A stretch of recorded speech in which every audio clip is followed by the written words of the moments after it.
قرآن کریم کی جو آیت کریمہ تلاوت کی گئی اس میں اللہ رب العزت نے لوگوں سے خطاب فرمایا اور ایک بہت بڑے گناہ اور بہت بڑی معصیت کی طرف متوجہ فرمایا۔ وہ کیا چیز ہے؟ ان آیات میں اللہ رب العزت نے انسانوں کو خطاب کر کے فرمایا کہ کم ناپنا اور کم تولنا یہ بہت بڑا گناہ ہے۔ عربی کے اندر تطفیف کے معنی آتے ہیں کم ناپنے کے، کم تول کر کے دینا، اور یہ تطفیف صرف تجارت اور لین دین کے ساتھ ہی خاص نہیں ہے، بلکہ جو دوسرے کا حق ہم پر ہے تو اس حق کی ادائیگی کے وقت اگر اس میں کوئی کمی کوتاہی ہو گئی تو یہ بھی تطفیف کے اندر داخل ہوگا۔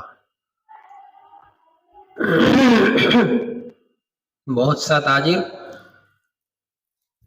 بہت سا کاروباری آدمی سامان کو تولتے وقت اگر 1 تولہ یا 2 تولہ، 1 چھٹاک یا 2 چھٹاک ڈنڈی مار کر کے کم تول کر کے اگر اس نے خریدار کو فروخت کر دیا اور اس کے عوض میں چند پیسے اس نے کما لیے، تو بظاہر دیکھنے میں تو وہ مال کما رہا ہے، پیسے کما رہا ہے، لیکن حقیقت میں وہ آگ کے انگارے اپنے پیٹ کے اندر بھر رہا ہے۔ قرآن کریم نے کیا کہا؟ قرآن کریم میں اللہ رب العزت نے ارشاد فرمایا ان الذين يأكلون اموال اليتامى ظلما انما يأكلون في بطونهم نارا، جو لوگ دوسروں کا مال، یتیموں کا مال، لوگوں کا مال ظلم کے ساتھ کھا رہے ہیں تو وہ حقیقت میں اپنے پیٹ کے اندر آگ کے انگارے بھر رہے ہیں۔ کیوں؟ ظلم کے ذریعے حاصل شدہ مال دنیا میں بھی تباہی کا سبب ہے اور آخرت میں بھی تباہی کا ذریعہ ہے۔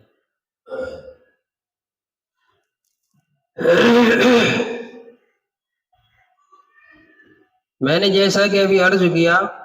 کہ تطفیف کا جو لفظ ہے اس کا مفہوم بہت وسیع ہے۔ مثال کے طور پر ایک شخص نے مزدور کو مزدوری پر رکھا، اس سے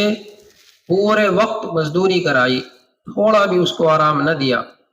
اب جب پیسے دینے کی باری آتی ہے تو اس کی جان نکل رہی ہے، اس کو پیسے پورے نہیں دے رہا ہے، اس میں ٹال مٹول کر رہا ہے، اس کو پریشان کر رہا ہے، تو گویا یہاں بھی یہ اس کے حق کے اندر کمی اور کوتاہی کر رہا ہے جس کو شریعت نے ناجائز اور حرام قرار دیا ہے۔ اللہ کے نبی صلی اللہ علیہ وسلم نے ارشاد فرمایا کہ مزدور کا پسینہ خشک ہونے سے پہلے اس کی مزدوری ادا کر دی جائے، اس میں ٹال مٹول کی بالکل بھی گنجائش نہیں ہے۔ حضرت حکیم الامت مولانا اشرف علی تھانوی رحمۃ اللہ علیہ نے لکھا ہے کہ اگر معاملہ طے کرتے وقت